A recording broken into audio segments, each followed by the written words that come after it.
Hello guys! Tayo ay mag-bake ng pizza. Ngayon ang gagawin natin ay ang dough. Ito ang mga measurement.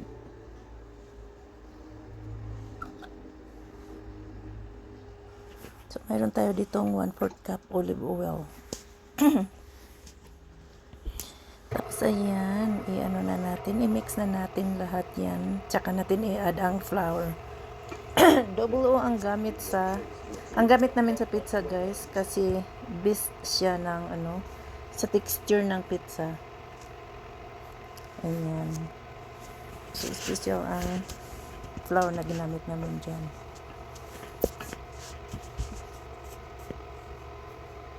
Tapos huli natin ilagay ang asin kasi for some reason pag isinabay siya doon sa sa sugar oil at saka yeast, parang hindi maganda ang niya pag rice. Kaya ayun, hinuhuli ko si asin.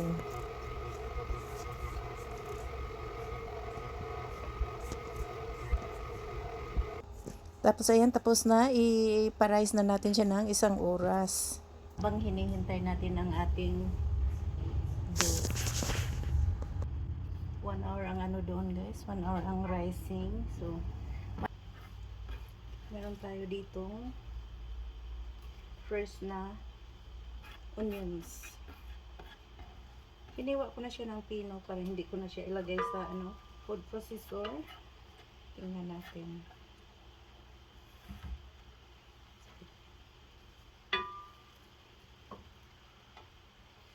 Tapos mayroon din tayo ditong fresh na garlic. Ayan. Yan ang ating mga fresh ingredients sa ating marinara sauce.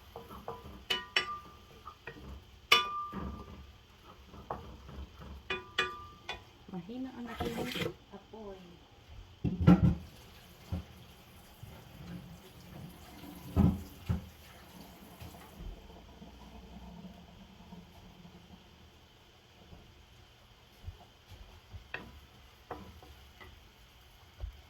Lagay nga natin ang ating mga ingredients. Gisa na natin sabay-sabay. Meron tayo ditong Italian seasoning. Kunti lang kasi dry. Kapag dry ang seasoning na ginagamit, huwag masyadong marami kasi powerful sila. Nagamit din tayo ng oregano.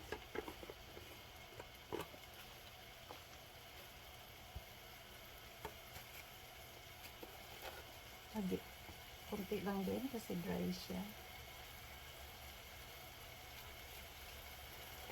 So, 2 pins ang gamit kong bango na niya.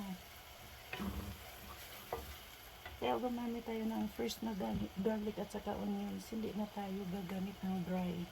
Ang gagamitin kong asin ay celery salt.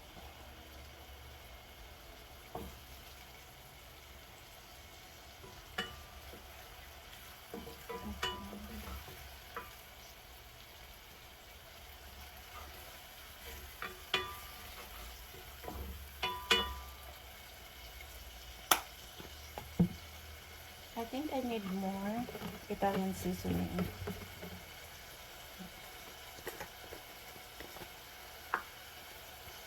Another pinch of Italian seasoning.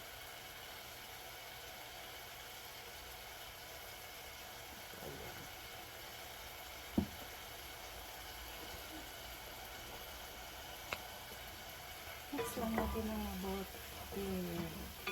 Lagyan natin ng black pepper.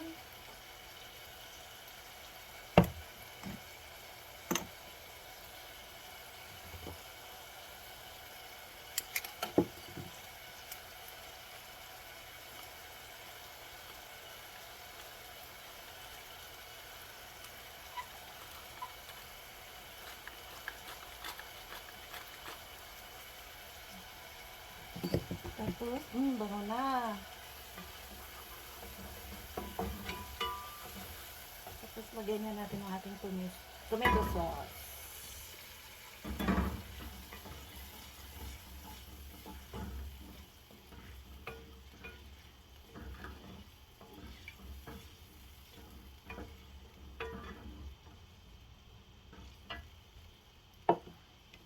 Ayan, ganyan na yun siya, guys. So, pakuluin lang siya dyan ng mahina. So, last one ang ilagay natin ay yung tomato paste.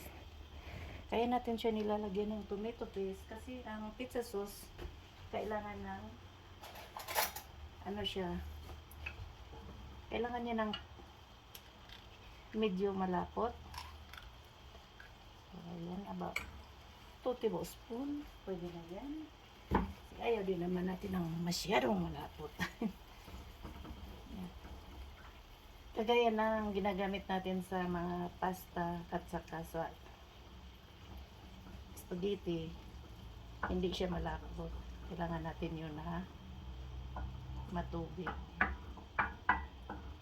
Sa pizza, kailangan malapot ng konti. So, ganyan siya. Ganyan ang texture niya sa pizza. Ayan, tapos na ang ating marinara sauce. Ano ang gawin natin? Hiwain na natin ang ating toppings. Ayan, meron tayong olive. Black olive at mushroom. Yan ang palagi naming toppings, guys. Black olive, mushrooms, pepperoni, Canadian bacon, at mozzarella cheese. Yan lang ang palagi naming topping at wala nang iba.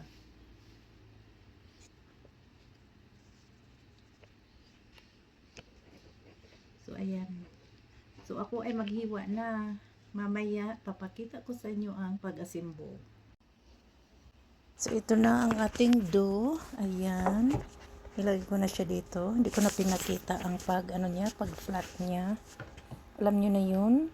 So, unang layer is the sauce. So, dahil makapal ito, guys. Makapal ang ating dough. Damihan ko siya ng sauce. Para hindi siya mag-dry. So, ganyan lang yan. Flat lang natin dyan. Evenly. Tapos layer lang yan, guys. So, ayan. Panoorin nyo lang kung paano ko siya ni-layer.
So, ayan na.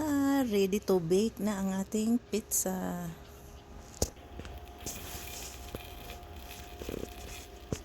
So, sa one serving na yan guys, binibake ko siya ng 10 minutes kasi makapal nga.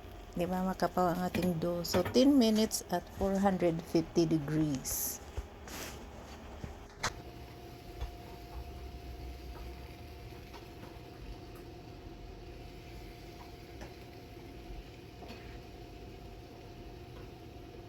Is the doggy hungry?